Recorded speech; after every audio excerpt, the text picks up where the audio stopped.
কুমিল্লা জেলার দাউদকান্দি থানাধীন পূর্ব হাউসদি গ্রামে মোহাম্মদ আলামিন মিয়া নামে এক ট্রাক চালক খুন হয়। উক্ত ঘটনা বিভিন্ন প্রিন্ট এবং ইলেকট্রনিক মিডিয়া এবং সামাজিক যোগাযোগ মাধ্যমে প্রচারিত হলে স্থানীয়ভাবে ব্যাপক চাঞ্চল্যের সৃষ্টি হয়। প্রাথমিকভাবে জানা যায়, গ্রেপ্তারকৃত আসামি ১ নম্বর আসামি দিন ইসলাম ডালিম একজন চিহ্নিত পেশাদার মাদক ব্যবসায়ী।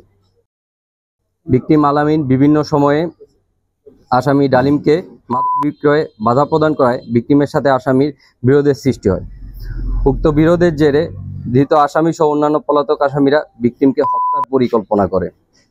পূর্ব পরিকল্পনা অনুযায়ী আসামিরা ভিকটিমকে হত্যার সুযোগ খুঁজতে থাকে এবং এরই ধারাবাহিকতায় গত ৯ অক্টোবর বেলা ১টা ৩০ ঘটিকায় আল-মদিনা মসজিদের সামনে ভিকটিম আলামিন দাঁড়িয়ে থাকা অবস্থায় ধৃত আসামি সহ অন্যান্য সহযোগী পলাতক আসামিরা দেশীয় অস্ত্রশস্ত্র সহ পূর্ব পরিকল্পিতভাবে ভিকটিমকে এলোপাতাড়িভাবে মারপিট করে এবং গুরুতর জখম করে।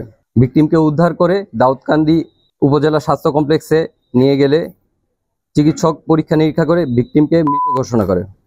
উক্ত ঘটনায় ভিকটিমের স্ত্রী বাদী হয়ে থানায় মামলা করে এবং আমাদের ছায়া তদন্ত শুরু হয়।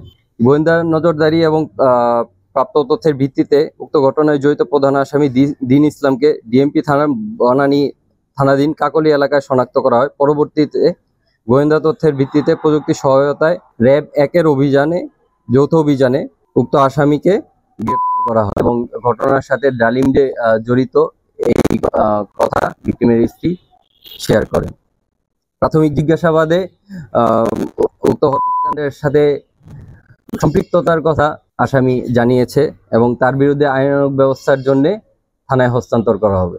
মারামারির মামলা রয়েছে ডালিমের বিরুদ্ধে এবং স্ত্রী তাকে ভিকটিমকে জিজ্ঞেস করার পরে সেই যে নামগুলো বলেছিল সেই নাম অনুযায়ী স্ত্রী মামলা রুজু করেছে। অ্যাকচুয়ালি যাওয়ার আগে যেহেতু কিছুক্ষণ সময় ছিল, নাম বলে গিয়েছে, সেই অনুযায়ী আমরা আয়োর সাথে কথা বলেছি এবং বাদীর সাথেও কথা বলেছি যে উনি এই নামগুলো কিভাবে পেলেন, উনি এই উত্তর দিয়েছেন।